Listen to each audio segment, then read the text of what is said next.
Welcome back to Nick Lenz's Comic Corner, Classics Last Non-Classic. This is episode number 418, Doubleshot number 339. We got two Deadpool books.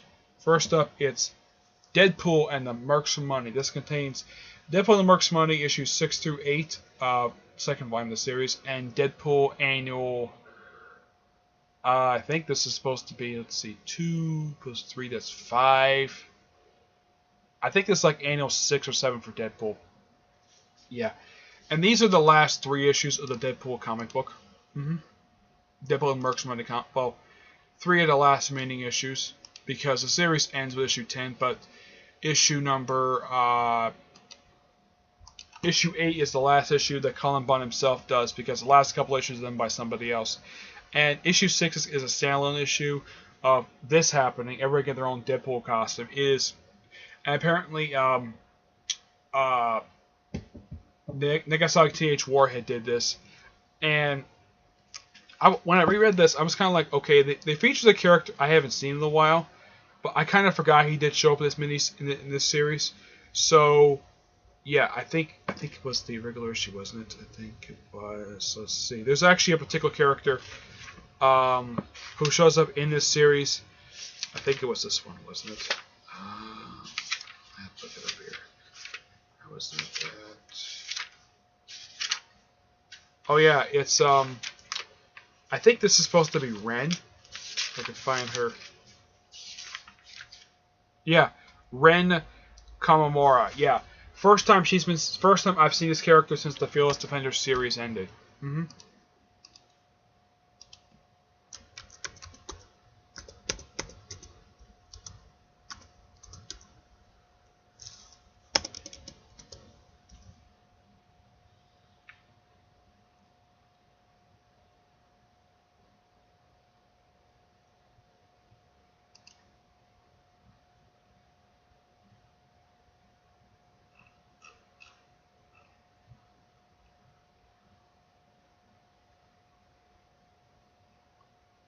Yeah, there should be at least one more trade after this, but I don't really get of why that that this one stopped at only just 3 issues.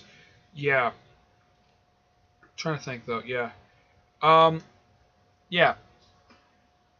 I was kind of surprised that Colin Bunn ended his run after only doing 8 issues of this particular volume. So overall, he only did I think it was 13 issues. So it wasn't too bad per se. But yeah, this series was good. Just kind of sad to see the series go. I mean, I thought the series was purely amazing. I want to check and see about something here. Let's see here. I know I'm kind of going online checking something on here, but I just really want to check this here. See if there's going to be a volume 3 for this.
Yeah, I have no idea when the next volume of this come out is, but I don't get why in the world they couldn't just put the last 3 issues in here. It just seems so bizarre that they didn't get a chance to do that at all.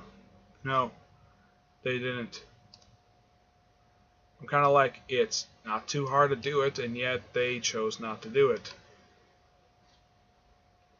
Yeah, it's just so odd that they never got a chance to do it. Let's see here. And here on Amazon it says 6 through 8 and end of 1. So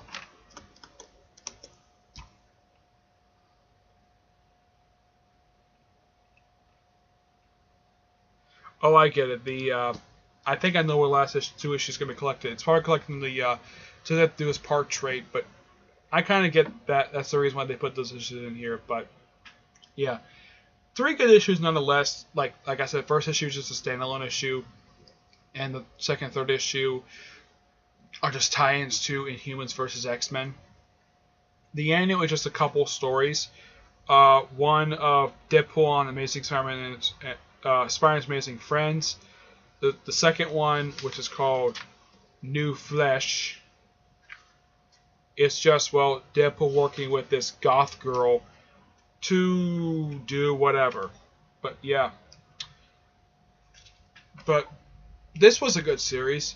It's just, I kind of felt this series was necessary because it just featured characters from Deadpool, and it gave characters like Gorilla Man, Aaron Stack, and Hitmonkey an ongoing series to be in, because these are just characters no one wants to do anything with, so why not? But despite the seeing as sad the series go, these issues were still good nonetheless. Just don't know why Cullen Bunn couldn't just finish up the run. He had to leave and just have someone finish the last 2 issues. I'm going to give this 9 out of 10. Alright, next up is Deadpool Volume 6, Patient Zero. And this contains Deadpool Volume 4, issues 20 to 25. 20 to 24 is essentially the Patient Zero storyline, basically to deal with Madcap. Oh, and by the way, this is basically, after the storyline wraps up, the whole thing with Madcap is they put a pin in that for a little while, and they don't bring this up until issues basically 29 and 30. Yeah, which pretty much is just kind of like Gary Duggan just wrapping up everything for his run before he does Secret Empire. Yeah, it just basically, okay, you have Deadpool just trying to stop Madcap, and he's still living in his, well, theater, and he's working with Preston to basically stop Madcap because he went after her family, and he's like, oh yeah, I'm off the clock. And is it just me, or they have to have Hydra everywhere?